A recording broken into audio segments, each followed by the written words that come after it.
asalaamaaleykum mbokk internet yu ñuy seetaan à travers 2A TV comme niñ koy defee saa su nekk rek ci seen biir émission point actu di invité ay kàngam di waxtaan ak ñoom rek ci li nga xam ne moo ñeel wàllum actualité tey nag ñu daal di invité ki nga xam ne rek moom mooy Pape Alioune Gningue nekk rek membre du bureau politique du Grand Parti at mun nañ ne adjoint maire de Grand Yoff laata ñuy tàmbale rek waxtaan bi dañ koy bàyyi rek mu nuyonteeg mbokk internet yi Pape Alioune maa ngi lay nuyu. salaamaaleykum Sali. ñu ngi leen di nuyu di leen di rafetlu invitation bi di nuyu waa 2A TV ñëpp sans exception donc di rafetlu invitation bi nekk seen disposition pour partager ak yow plateau bi avec plaisir. merci beaucoup merci comme ni ma ko waxee rek ci njëlbeen nar a waxtaanee lépp li nga xam ne rek ñel na wàllum actualité waaye nag tey ci lundi bi rek yemook 17 avril mu nekkoon rek li nga xam ne moom mooy procès en appel bu Ousmane Sonko at kii di Mame Mbaye Niang ñu gis ne rek daal dinañ ko renvoyé ba le 8 mai 2023 bi nga xam ne rek moom lañ jëm tey bi nga déggee ne renvoyé nañ li nga xam ne rek moom mooy procès boobu tey ban jàngat nga ci am. waaw merci beaucoup donc da nga tàmbali ci sa njëlma di waxtaan ne 17 avril bi 17 avril bi ñun bon en fait lu ñu siy fàttaliku lu gën a am solo pour ñun en tant que jullit mooy ne bésu laylatul xadr bi tey xam ne c'est très important nga xam ne ñun ay on se dit des musulmans pratiquants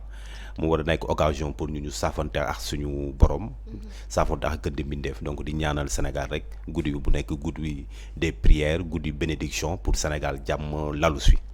pour répondre maintenant à votre question mooy ne procès bi renvoi bi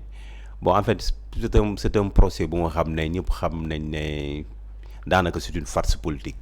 parce que procès bi ça rime plutôt à un complot d'État que à une affaire judiciaire parce que ñëpp xam nañ ne Sénégal débat politique bi mooy l'essence même de la démocratie les contradictions mais du dee les leaders politiques di dee opinion mënuñu ko partager dans sphère bu ñu war a partager sphère politique bi débat politique bi waruñu ko yóbbu dans le monde de la justice malheureusement foofu lañ ko yóbbu tey pour une histoire de diffamation ñu naan nit ki war na mun a perdre ses droits civiques wala ses droits politiques ça veut dire qu'effectivement nous sommes allés très loin si suñu démocratie donc tey renvoi lañ def pour que certainement renvoyer jusqu'au 8 mai pour ñu mun a xam nan lay affaire bi demee bon on reste à l'écoute et puis on reste à notre fin. ñu joxe li nga xam ne rek moom mooy ay motif ndaxte motif yi ñu joxe sax naam bëri na ndaxte ñu ngi naan procès bi jaarul yoon ndaxte waroon nañoo may ñi nga xam ne rek ñoom ñooy avocat wu Ousmane Sonko ngir ñu mën a def recours ndaxte am nañ lu tollook 30 jours pour ñu mën a def recours waaye itam ñeneen ñu ngi wax aussi tamit que ne ki nga xam ne rek moom mooy Amady Diouf moom la ñu war a wut koo xam ne rek dina ko remplacer ci li nga xam ne moom mooy procès en appel boobu mu doon ay ñaari kii yoo xam ne dafa contradictoire yow lan ban jàngat nga ci am. waaw bon jàngat bu ñu si am rek mooy ne depuis le début parce que appel normalement am na benn durée réglementaire de 30 jours de daanaka procédure bi ça a été biaisé depuis le début respecté wuñ ko mais bu le juge bu defee renvoi tamit c'est certainement pour permettre aux deux parties ñu nekk dans des dispositions pour mun a attaquer carrément période appel bi mais suñu conviction rek mooy depuis le début que procès bi amul benn sens en fait parce que diffamation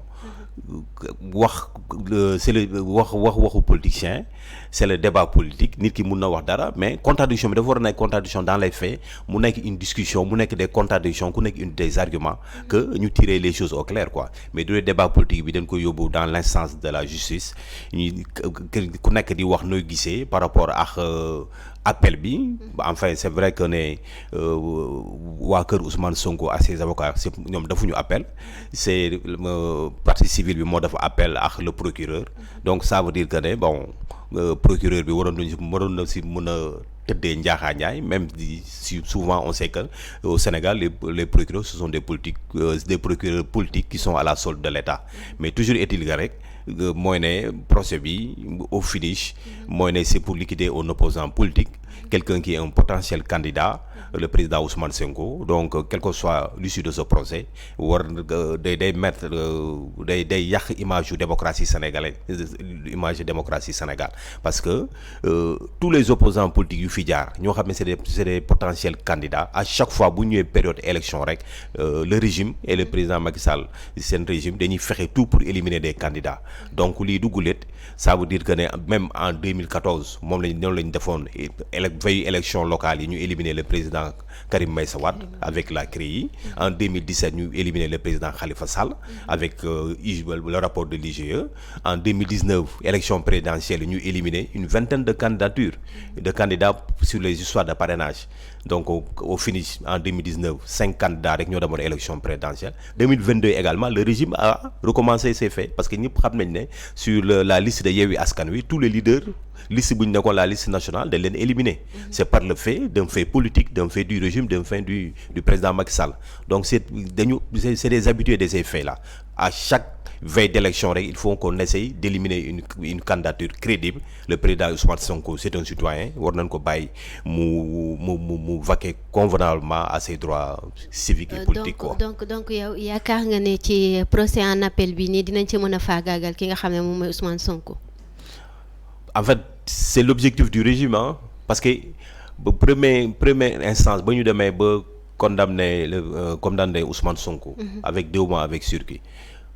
La première réaction de Mame Mbaye Niang, il était satisfait du verdict quoi. Du verdict. Donc, mais moom nee na doomam moo bind li nga xam ne moom mooy poste boobu.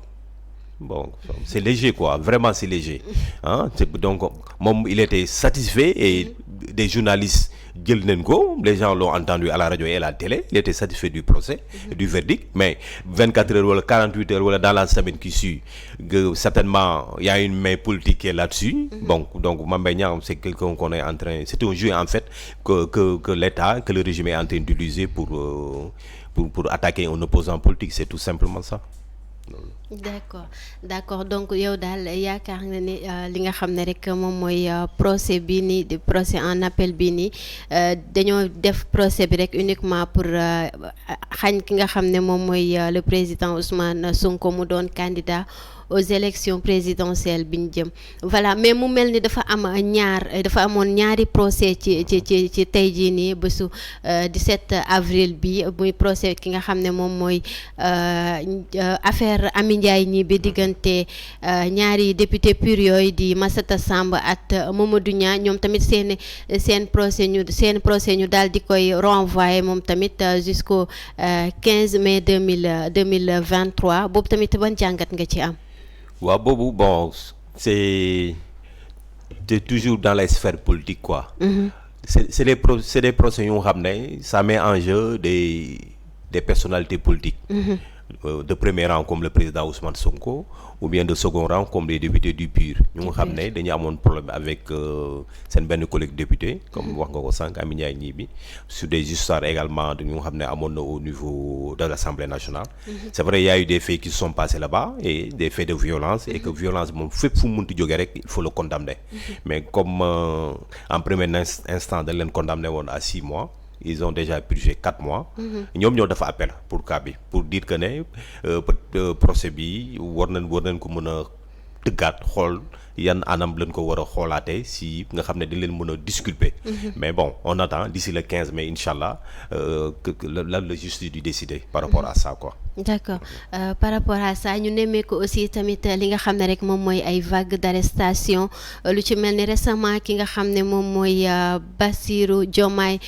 Faye ñu jàppee ko ci anam bu ñaaw boo xam ne rek vidéo yi mi ngi circuler ci réseaux sociaux yi, fekk ko bërëbu liggéeyukaayam daal di koy arrêté ndax lan poste bi nga xam ne daal dina koy yëkkati jëmale ko ci li nga xam ne moom mooy magistrat yi. ñu gis aussi tamit que ne am na koo xam ne rek daal dina moom tamit yëkkati ay kàddu yu ñaaw daal di koy jëmale ci képp koo xam ne rek wax na ci yëkkati na ay kàddu jëmale ko ci Macky Sall, moom dara fekk ko ci te ñi nga xam ne ñoom ñooy waa parti Pastef ay poste rek la ñuy def ñu daal di leen di arrêté. ñu gis justice boobu am 2 poids 2 mesures boobu ñu nemmeeku ko fii ci Sénégal. yow ban taxawaay nga ci am wala ban jàngat nga ci mën a am ci loolu? Waaw, justice 2 poids 2 mesures boobu moom dafa naa c'est la marque de fabrique du président Macky Sall boobu mu faloo ba léegi depuis 2012 ba léegi. Képp koo xam ne opposition nga rek bu la gars yi di topp moom du la may dara mais contrairement à ça quelqu'un ku nga xam ne wala ay nit ñu nga xam ne dañu bokk ci régime bi ils peuvent se permettre du tout kenn du leen attaquer kenn du leen sonal mais quand boo nekkee ci opposition moom daanaka du la may dara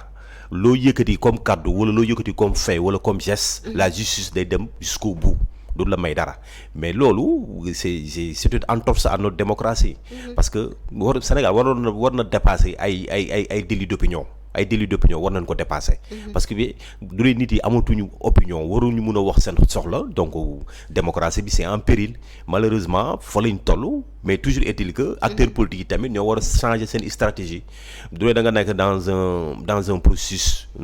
de conquête démocratique da ngay xoolaat sa stratégie par rapport à sa adversaire xool yan stratégie ngay teg nga xam ne du la am dara peut-être du lay topp même du dee dans le fond du problème ce qui s'est passé avec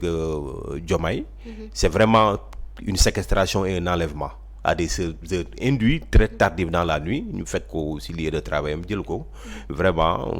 démocratie sénégalaise waroon na dépasser loolu en fait c'est des images très négatives que Sénégal ak la justice renvoie surtout aux partenaires extérieurs quoi vraiment loolu moom ñu ngi koy déplorer di koy ñaawlu démocratie sénégalaise waroon na dépasser bi ce qu'on appelle délit d'opinion waroon nañ ko dépasser vraiment. d'accord waroon nañ ko dépasser di leen fàttali rek que ne tey sunu invité nekk ki nga xam ne rek moom mooy Pape Alioune Gningue nekk membre du parti membre de politique du bureau du politique du grand parti moom la ñu invité tey ci sunu plateau point actu donc ñu wax rek ci li nga xam ne ni ki démb daal dinañu indi lancer benn plateforme tuddee ko li nga xam ne rek moom mooy F24 plateforme boobu nag ëmb rek képp waaye société civile bi at ñi nga xam ne rek ñoom ñooy parti politique bu opposition bi ñu nemmeeku loolu waaye gisuñu li nga xam ne rek moom mooy grand parti ci li nga xam ne moom mooy F24 boobu noonu tey lan ngay wax ci loolu. yaa ngi ree de j'ai ri de votre question parce que bon xam naa da nga juum rek mais wala nekk fa woon mais le grand parti était vraiment était représenté. kan moo leen représenté woon. le président Malick Gakou était sur place. Ah bon? était sur place il était vraiment sur place accompagné de l'honorable député Ahmed Aïdara ñoo xam ne ils ont assisté à l'ouverture des travaux après c'est le coordonnateur des cadres du grand parti Pape Medoune Sow le petit Pape Medoune Sow moo après moo continué travaux yi donc le grand parti est bel et bien représenté dans ce front F24 des forces vives de la nation. d'accord voilà. ok peut-être kon ñun ñoo gisul li nga xam ne rek moom mooy image yooyu tey mu doon mouvement boo xam ne gannaaw ba nga xam ne lii di nu ñu ko si waxee lii di jàmm gën troisième mandat bi ñu ko fi tegee yàggul waaye itam M23 aussi tamit ñu indi woon ko fi ci li nga xam ne rek moom mooy 2011 bi pour rek ñu déjati ki nga xam ne moom mooy le président Ablaye Wade tey ngeen indiwaat li nga xam ne moom mooy F24 lan mooy objectif yi. waaw je pense front bi moo gën a large moo gën a inclusif et puis daanaka tous les partis politiques ak les membres de la société civile ak tous les mouvements yu si bëri bokk nañ si. donc spécificité F24 bi mooy ne dafa am lu nga xam ne moom la ñu ànd war ko xeex. donc muy benn bi non à la troisième candidature. du président Macky Sall parce que ñëpp jàpp nañu en tout cas la majorité des Sénégalais que président Macky Sall amul droit à une troisième candidature. parce que article 27 moo ko tënk article 27 dafa ne si alinéa 1 le mandat nul ne peut faire donc article alinéa 1 bi mooy le mandat la durée du mandat est de 5 ans et puis alinéa 2 que nul ne peut faire plus de 2 mandats consécutifs donc moom 2001 du moins ba président Abdoulaye Wade di initier la constitution de 2001 c'était pour la limitation des mandats parce que ñëpp xam nañ ne que Sénégal avant l'an 2000 amul woon limitation des mandats loolu tax Senghor defoon 20 ans de mandature Abdou Diouf def presque 20 ans de mandature donc le président Abdoulaye Wade ba mu ñëwee mu introduire ci constitution de 2001 bi la limitation des mandats donc 2016 bi référendum bi nga xam ne le président Macky Sall moo ko initié. c'était pour ñu def la durée des mandats. ñu ramener la durée de 7 ans à 5 ans. donc article 27 bi moo ko tënk. donc coalition bu ñu teg. ou bien le front des forces vives de la nation muy F24 bi. c'est pour le pousser à respecter la constitution sénégalaise par rapport à l'article 27 et puis mu respecter sa parole donnée parce que ñun nous sommes en Afrique nous sommes au Sénégal la parole donnée est sacrée. dafa am njeexital si nit ki doole dem nañu ba nga xam ne nit ki kàdduwam jëritul dara donc vraiment Sénégal réew mi warul tollu fenn. beneen aspect si front bi mooy ne dañu ànd pour xeex des articles yu nga xam ne dafa nekk dans le code électoral. articles yu nga xam ne c'est des articles antidémocratiques muy article L29 L30. nga xam ne jamono yi ñu toll nii moo contraindre génne ñaari leader politique de grande envergure si jeu politique bi. muy le président Karim Meïssa Wade ak le président Khalifa Sall. article L29 ak article 30 moo leen génne ci jeu politique donc dañuy xeex le front F24 pour ñu abroger ces deux articles là. beneen article mu nga xam ne le front mu ngi koy xeex mooy l'article L57 nga xam ne moo consacré le parrainage. te ñëpp xam nañ ne le parrainage xeex nañ ko xeexaat ko et des institutions internationales indi nañ ci des recommandations indi nañ wax nañ ne Sénégal pour mu changer beaucoup de choses par rapport ak parrainage bi mun naa citer ñaari institution bu mel ni Union européenne wax na l'État du Sénégal pour mu retirer le parrainage. lu mel ni la Cour de justice de la CEDEAO si arrêté du 28 avril 2021 mu wax le Sénégal mu retirer dans un délai de 6 mois le parrainage depuis avril 2021 donc 2 ans après Sénégal retiré wul dara. ça veut dire que ne le Sénégal est un pays qui respecte pas les lois internationales te ñëpp xam nañ ne les lois supranationales ñu nga xam ne dañ ko voté à l'extérieur du pays. muy CEDEAO muy UEMOA muy ONU ñoo jël lu dessus sur la loi nationale. donc te Sénégal respecté wu ko te même si affaire parrainage boobu toujours. que le rapport définitif de la Sénat si élection législative yu 2022 yu ñu génn.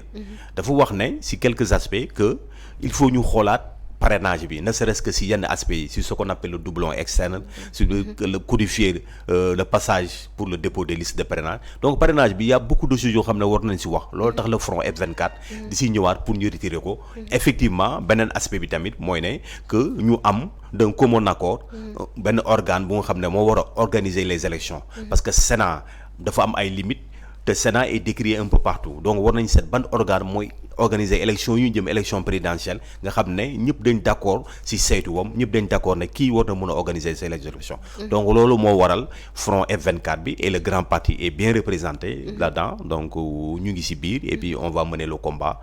avec toutes les forces vives de la nation inchallah. D'accord mu mel ni aussi tamit da ngeen lancer li nga xam ne rek moom mooy ay manifestations. lu ci mel ni le 12 mai 2023 bi nga xam ne moom lañ jëm. waaw loolu yëpp c'est des plans d'action yoo xam ne front bi war na ko teg un peu partout au Sénégal et dans la diaspora muy Dakar muy dans toutes les régions dans toutes les capitales régionales ak capitales départementales yëpp en fait c'est pour pousser le régime et le président Macky Sall à respecter la constitution parce que front bi li muy demander yëpp c'est que la constitution et la démocratie sénégalaise soient préservées uniquement que ça parce que mënuñu extraire du jeu politique des citoyens quoi qu'il ku ñu munti doon donc l'élection présidentielle wala n'importe quelle élection c'est un jeu démocratique ñëpp war nañu mën a participer à tout type d'élection au Sénégal l'essentiel na nga remplir les conditions et puis nga nekk en règle par rapport à la justice yooyu c'est ça. D'accord ñu wax ci li nga xam ne rek moom mooy sorti Idrissa Seck niki vendredi bi ñu génn fële sa Thiès mu doon janook taskatu xibaar yi yëkkati fa nag ay kàddu ci fànn yu bëri waaye nag kàddu bi nga xam ne rek soxal na askan wi soxal képp kuy sénégalais muy dafa daal di déclarer li nga xam ne rek moom mooy candidature am aux élections présidentielles 2024 bi ñu jëtmal li nga xam ne rek moom mooy déclaration bi nga xam ne daal dina ko def foofu noonu tey ban jàngat nga am ci li nga xam ne rek moom la daal di yëkkati ci ay ponk. waaw le président Idrissa Seck c'est un leader politique nekk Sénégal am jaar-jaar donc man personnellement peut-être avec d'autres acteurs politiques bettul ñu bëri ne war na mën a dina présenter candidature am parce que certainement lu ko dugaloon ci gouvernement bi c'est deal la woon deal boobu les gens disent que il fallait à un certain moment bu ñu arrivé ba 2024. président Macky Sall di retiré il sera certainement moom moo waroon nekk le candidat de la coalition présidentielle. mais bon de toutes les façons moom libre à lui de se présenter mais jàpp nañ ne aujourd'hui la classe politique regorge d'autres talents ñu nga xam ne Sénégal yi ñooñu lañ jox boppam. mooy Yewwi Askan Wi ñun lu ñu jàpp mooy ne en 2024. le pouvoir sera avec Yewwi Askan Wi avec le président El Hadji Malick Gakou à la tête du pays inchallah. Mais Idrissa Seck avec tout Benno Bokk Yaakaar ak d'autres leaders ils sont disqualifiés. Sénégalais yi ils ont déjà tourné le dos par leur pratique politique. Parce que c'est pas une pratique malsaine. C'est une pratique de tortuosité, pratique de wax li génn si la parole qui n'est le respect de la parole, le non-respect de la parole. Donc yooyu dañ ko dépasser daal. En tout cas 2024 ce sera pour le socialisme démocratique avec El Hadji Malick Gakou. D'accord moom loolu la gis que ne ki nga xam ne rek moom mooy Idrissa Seck day daal di disqualifié waaye nag Idi moom tamit yëkkati na ay kàddu ci rencontre bi nga xam ne amoon na ko at kii di Ousmane Sonko waaye xuusul ci li nga xam ne rek loolu lañ doon waxtaanee mu mel ni moom daal day lijjante foo xam ne rek mën na fa associé at ki nga xam ne moom mooy Ousmane Sonko. Non, il est dans son rôle, c'est un leader politique. Il est dans son rôle quoi. Et c'est un leader politique, il a besoin de parler avec tout le monde peut-être. Mais agenda politique am moom la concerne peut-être que man mënuma si sori trop si agenda politique am ak stratégie politique bu muy teg. Mais xam naa ne il est dans la stratégie et dans la manigance politique. te loolu ça passe pas, les Sénégalais l'ont déjà bien consommé et mal consommé. Donc il sait que je pense que c'est le passé politique de ce pays quoi. D'accord comme que moom nanguwul a dugg ci li nga xam ne rek moom mooy discours kii di Idrissa Seck ñu wax ci grand parti bu Malick Gakou jamono ji nag gisuñu leen benn yoon ci li nga xam ne rek moom mooy ci plateforme yi. mu mel ni non mu mel ni da ngeen di làqatu. je pense que ne koor gi moo la jàpp quoi. non koor gi jàpp moom mu mel ni da ngeen di làqatu jamono ji. vraiment koor gi moo la jàpp. parce que mais le président Malick Gakou gisatuñ ko fenn. non pas du tout yow koor gi jàpp na la mais koor bi le seul parti politique qui bouge aujourd'hui au Sénégal c'est le grand parti. Ah bon? Non vraiment c'est le grand parti qui bouge. koor gi ñun suñu koor la. Le week-end bi tellement le grand parti a bougé. On a fait une grande conférence des femmes. Les femmes ont organisé une grande conférence à l'esplanade de Stade Amadou Barry. Donc avec une participation extraordinaire de toutes les femmes du département, des différents départements de la région de Dakar. Donc parti bi bougé bu baax. Et puis ba ñu commencé weeru koor bi ba léegi y a la convention nationale des jeunes ñu nga xam ne ñu ngi organiser ce qu'on appelle le kooru Pass-Pass. Pass-Pass c'est le programme alternatif Suxali Sénégal. nga xam ne dañuy vulgariser davantage si seen mbokku jeunes yi ak toutes les couches am d'une manière générale. Le programme du parti et puis waxtaan ak les primo-votants pour ñu dem inscrire ñu mënul inscrire ñu amagul carte ñu wuti carte. par rapport aux élections. Donc le grand parti si mois d'avril bi si weeru koor bi daanaka c'est le seul parti qui est en train de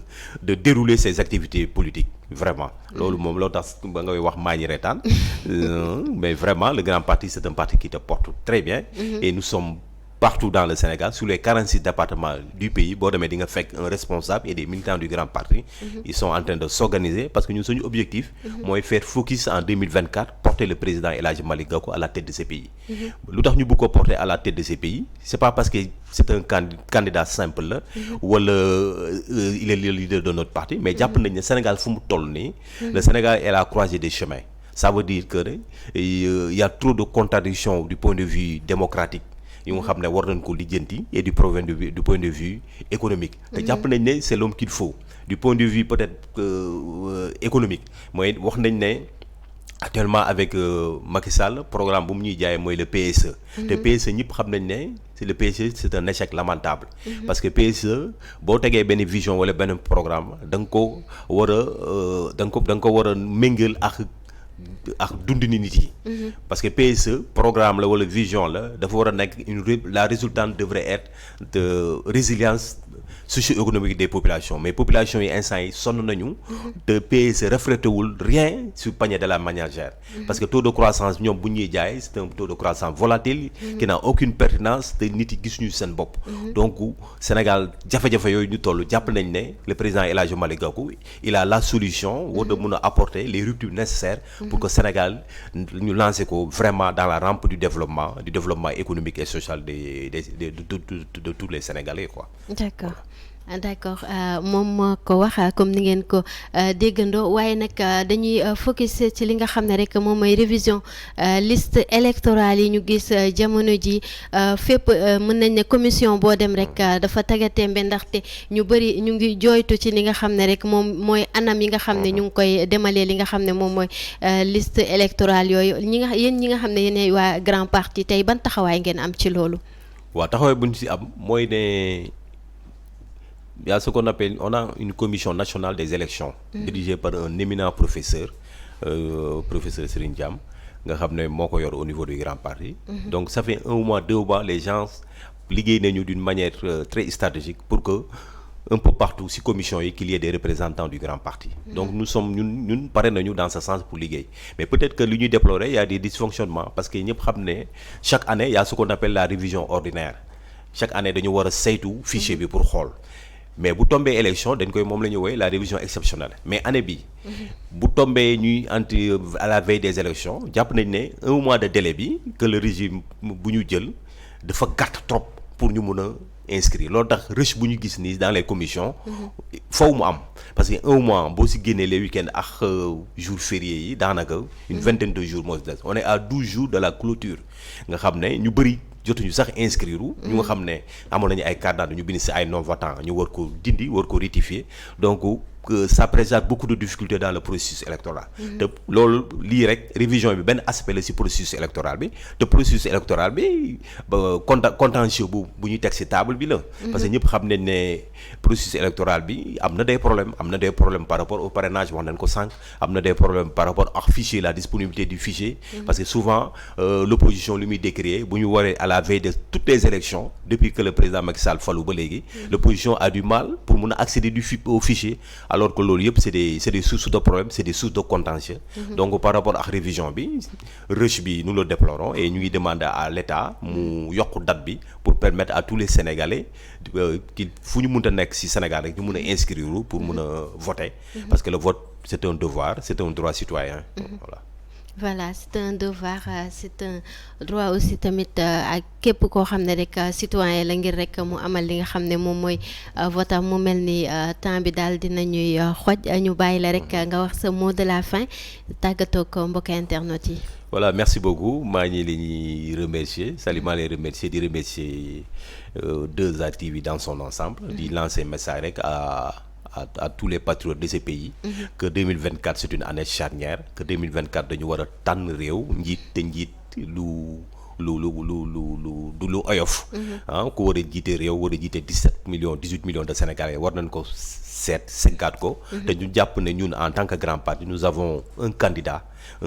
très crédible candidat moo xam ne alternative